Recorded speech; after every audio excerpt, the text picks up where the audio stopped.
और मुझे लगता है कि आज अगर एक परिवार जो लेट्स इंस्पायर बिहार के साथ जुड़ा हुआ था और वो किसी भी प्रेरणा से, किसी भी तरीके के कोई भी प्रेरणा इस मुहिम के किसी भी एक एक्टिविटी से, मुझे याद है कि एक हमारा कॉन्क्लेव हुआ था और उस कॉन्क्लेव में इंटरनेशनल कॉन्क्लेव था लेट्स इंस्पायर बिहार का, और उससे देश विदेश से बहुत सारे अपने इन्वेस्टर, बहुत सारे अपने बिहारी साथी आए थे उस कार्यक्रम में। और उस कार्यक्रम में हम सबों ने एक ही, जब सबका बात बोलने का और सबके मार्गदर्शन का काम शुरू हुआ तो सबके तरफ से एक ही आया, ये हमने सोचा नहीं था। मुझे याद है विकास भैया का वक्तव्य कि सबसे बड़ा प्रॉब्लम ये है कि हम अपने बिहार के बारे में सोचते नहीं। तो आज मुझे लगता है कि डॉक्टर शशिकांत और डॉक्टर रीना जी अगर ऑस्ट्रेलिया के अपने एस्टैब्लिश्ड जीवन को छोड़ के और एक बिहार के एक प्रतिकूल अवस्था वाली जगह पे आके आज यहाँ पे हैं, तो मुझे लगता है कि आज हमारे लेट्स इंस्पायर बिहार का और एक बिहारी होने के कर्तव्य के नाते जो इस मुहिम में हम लोग जुड़े, संगठन का नाम तो एक विषय है लेकिन एक बिहारी होने के नाते जो हमारा दायित्व है और जिस दायित्व का निर्वहन करने के लिए सिर्फ बिहारी नहीं, देश के अलग अलग राज्यों में हम लोग बिहार के ओजस्विता के बारे में, बिहार के इतिहास के बारे में, बिहार के स्वर्णिम कल के बारे में जब हम चर्चा लेके जाते हैं वहाँ पे, और तब ऑस्ट्रेलिया में एक एस्टैब्लिश्ड परिवार जिसको शायद आज बिहार अगर नहीं भी आता तो उनके जीवन को कोई फर्क नहीं पड़ रहा था, मुझे लगता है कि वो और आराम की जिंदगी वहाँ गुजार सकते थे। वैसे लेट्स इंस्पायर बिहार के कन्वीनर, संस्थापक मेरे बड़े भाई और सालों से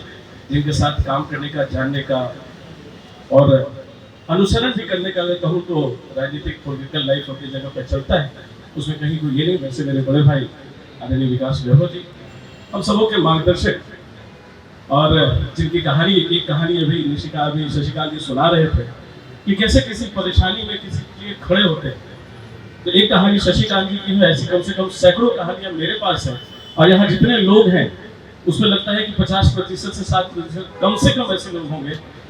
जिनके पास ऐसी कहानी होगी कि जिस विविधता में रहे और किसी कहीं कोई साथ देने वाला नहीं दिखा होता, वैसे लोगों के लिए खड़े होने वाले हम सबों के अभिभावक और गर्व है इनके छोटे भाई होने का। औरंगाबाद के पूर्व सांसद, मेरे अभिभावक, मेरे मार्गदर्शक आदरणीय सुशील भैया, मंचासीन, बहुत कम समय में पब्लिक पुलिसिंग और पुलिस और जनता के लगाव के बारे में, पब्लिक का परसेप्शन पुलिस के बारे में क्या होना चाहिए और किस तरीके से पुलिसिंग को हम और जनता तक पहुंचा सकें, एक अथॉरिटेटिव कंट्रोल की जगह एक फ्लो ऑफ पुलिसिंग की बात करने वाले। और मुझे लगता है कि पब्लिक पुलिसिंग का पहला कॉन्सेप्ट मैंने जब हमारे यहाँ विकास भैया एसपी थे तभी मैंने देखा था कि किस तरीके से हम लोगों ने उन्होंने रोहतासगढ़ किले पे उपेंद्र भैया हैं, इस्माइल मारे उस मुहिम को वो भी पार्ट थे वहाँ पर तो किया था। तो जब भी पब्लिक पुलिसिंग की बात मैं सुनता हूँ तो हमेशा इन्हीं की बात याद आती है, हमेशा उस समय का जिक्र याद आता है। वैसे ही जब हमारे एसपी साहब उपेंद्र भैया के साथ जब मैं बात कर रहा था तो उसकी बात भी, चर्चा भी हम लोग सुन रहे थे। तो एक सकारात्मक तरीका, एक दूसरा अल्टरनेटिव तरीका पुलिसिंग का क्या हो सकता है, वो कॉन्सेप्ट को सुन के बहुत अच्छा लगा। तो आज हमारे मंच पे हमारे एसपी साहब मौजूद हैं, उनका भी अभिनंदन करता हूँ। मंच पे इस संस्था के आयुष्मान फिजियोथेरेपी क्लिनिक, और मुझे लगता है कि इसके साथ रिहैबिलिटेशन जरूर जोड़ना चाहिए डॉक्टर साहब। तो उसके हमारे एक करेजियस डिसीजन लेके वापस आना और आके औरंगाबाद, मेरे औरंगाबाद जो संभावनाओं का क्षेत्र है, आपने बिल्कुल सही जगह चुना है। ये औरंगाबाद से सही जगह एक ऑस्ट्रेलिया में बसे हुए परिवार को आके अपना स्टैब्लिशमेंट करने के लिए, और वो भी किसी नवाचार इनोवेटिव चीजों के जगह को शुरुआत करने के लिए औरंगाबाद से बढ़िया जगह नहीं हो सकता था। तो मैं एक जनप्रतिनिधि के नाते आपको प्रणाम भी करता हूँ, आपका स्वागत भी करता हूँ, और किसी तरह की कोई जरूरत पड़े उसकी जिम्मेदारी मेरी, इसका भी आश्वासन आपको देता हूँ। और मेरे बगल में बैठे हुई डॉक्टर रीना जी, इनके साथ मैं बात कर रहा था तो एक तो फिजियोथेरेपी और रिहैबिलिटेशन की बात तो चली रही है, लेकिन साथ में बायोटेक्नोलॉजी का जो इनका अचीवमेंट है, इस परिवार का जो अचीवमेंट है, उसके ऊपर एक बड़ा कार्यक्रम, एक बड़ा आयोजन, एक बड़ा इनोवेशन सेंटर, एक रिसर्च सेंटर बनाने की बात, वो भी मेरे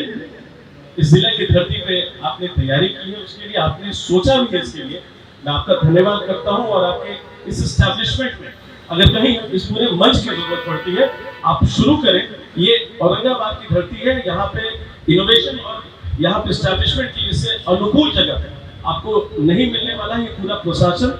पूरे जनप्रतिनिधियों की तरफ से मैं आपका स्वागत अभिनंदन करता हूं और किसी तरह के इन्वेस्टमेंट के लिए मेरा औरंगाबाद पूरी तरीके से तैयार है। आप बिल्कुल स्वच्छंद रूप से अपने औरंगाबाद में आइए और आप यहाँ पर एस्टैब्लिशमेंट कीजिए, उसकी जिम्मेदारी मेरी रहेगी आप सबों के साथ। वैसे इस यहाँ बैठे हुए अपने राकेश भैया, अपने प्रिंसिपल साहब, बाला भैया, तमाम सम्मानित लोगों का मैं स्वागत अभिनंदन करता हूँ। और आज अपने आयुष्मान फिजियोथेरेपी क्लिनिक अभी इसके साथ बता रहे थे कि किस तरीके से, और शशिकांत जी ने भी अपना बताया किस तरीके से हमारा ये सेंटर काम करने वाला है। तो लाइफस्टाइल बदल रहा है और कोविड एक ऐसा समय था जिसने इस पूरी मानवता को, पूरी मानव प्रजाति को के लाइफस्टाइल को, रहन सहन के तरीके को बदल दिया है। उसमें अल्टरनेटिव मेडिसिन तो ठीक है, लेकिन उसके साथ में जिस तरीके से उसका दुष्परिणाम, और जिस तरह से हम देखते हैं कि हमारे बीच का कोई ऐसा व्यक्ति जो कब तक ठीक था और 2-4 घंटे के अंदर खबर आती है कि सब कुछ ठीक था, पता नहीं रात को सोए उठे नहीं, और कम उम्र में भी हम सबों ने देखा कि जिस तरीके से कम उम्र के बच्चों को हार्ट अटैक हो रहा है, लंग्स डिजीज हो रहा है। मुझे लगता है कि उसमें रिहैबिलिटेशन, और खास करके मैंने देखा कि अलग से आप लोगों ने ऑटिज्म का एक अलग व्यवस्था की है, जिसको पहले के